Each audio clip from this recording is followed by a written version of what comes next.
Welcome to A Mason's Work, the podcast where we review Masonic symbols and illustrate how they can be used to solve problems in everyday life.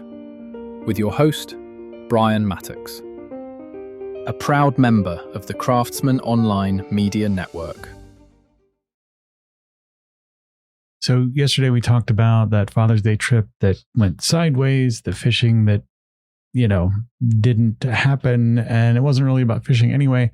The romanticized plan I had that did not survive contact with reality, right? Tackle, the kids wanting time, but I'm so busy focused on the fishing that I forgot it was about the time.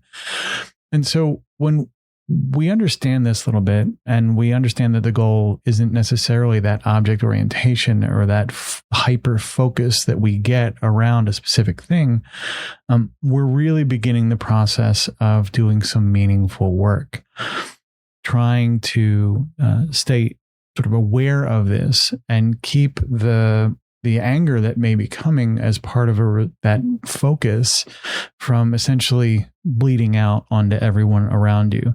Because again, a big objective here in fatherhood, in leadership, in the lodge is to build and strengthen through the work, not damage and destroy. Right? We're given these tools as builders, not destroyers, right? There are times when you have to break a bunch of stuff down, and that's a different conversation. And even then, when that time comes, anger is not the tool you use to do it, right? Anger is all very, very difficult as a thing to control, right? And this is where my training from Star Wars kicks in. And we look at things like anger, and because it's non-directed, it is not useful. If I can't direct the anger to a specific outcome or objective that, again, aligns to where I want to go, it's not functionally useful. And I'll tell you right now, if you can find a way to do this, even if you're effective once, it's not a repeatable process. There is no sort of meaningful way to turn anger itself into productive work. What you can do is turn it into productive focus. And that's a little bit different, and we can talk about that in a subsequent episode. But what I want to get to with all of this stuff is underneath this strong desire to create these outcomes and work towards them and make them successful. What we're really doing is trying to assert control. We are trying to feel in control of our world. And while that is a satisfying feeling to a degree, it is the very cause of our anger and rage when it comes up. The moment we are out of control, we tend to lose it. This is so in the Star Wars analogy, this is the Princess Leia line. The tighter, the more you tighten your grip, the more star systems will slip through your fingers. This is, you can squeeze these things so hard that they can't grow, that they can't do the thing that they're here to do. You can't go pick flowers with a hydraulic press. Like that doesn't work. It's not how this is supposed to go. It's the wrong tool for the job. Same thing's true with how we work with things like anger. When we look at things like this, where we're have a situation and we feel responsible for outcomes and we're in charge, we really, really want this outcome to go a certain way.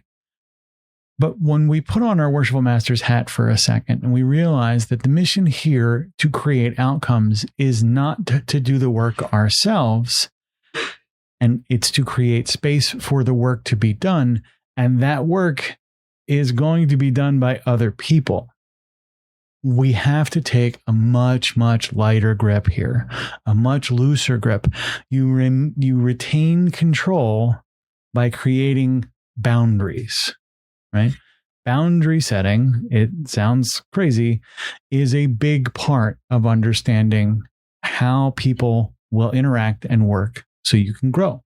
You set boundaries with your child so that they know, for example, that there's no fun stuff to do until some of the work is done.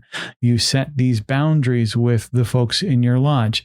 Listen, you can solve this problem up to $500 and, 20 minutes of your own time. But if it's going to be more than that, I'd hate to see you waste it. And we don't have the excess capital. Any of these kinds of examples where we create space and boundaries is the beginning of allowing. And the best form of control you can exert over your family and in your life as a leader, as a worshipful master, is the control of allowing. You allow work to happen in a boundary or in a space. You allow growth to happen in a boundary or a space. And then you don't touch it. You let it be. If you can imagine flying off the handle 5 seconds after you plant a seed in the garden. It's not growing fast enough. It's not growing fast enough. It's not doing the thing. What am I going to do? This is the same thing. So as we talk about being a father and being a leader and being in charge of a lodge, it's all the same thing. It's that process of understanding how we create meaningful outcomes by virtue of that controlled space, that controlled allowing for growth and development. We'll get a little more into it tomorrow. The views represented in this podcast are those of the speaker alone and are not representative of any grand or subordinate lodge.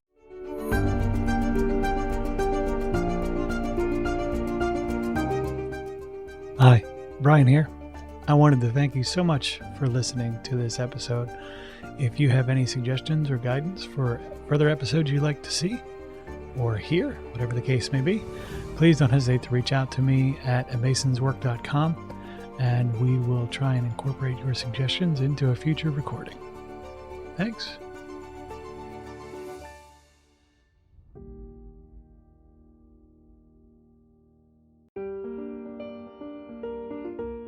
Freemasonry teaches us that the true work is within, a lifelong journey of reflection, discipline, and discovery. At A Mason's Work, we help Masons bring out their best selves through meaningful self-inquiry and symbolic practice. From personal reflection to lodge engagement, we offer tools that turn symbols into action. Visit us at amasonswork.com. The work is within. The time is now.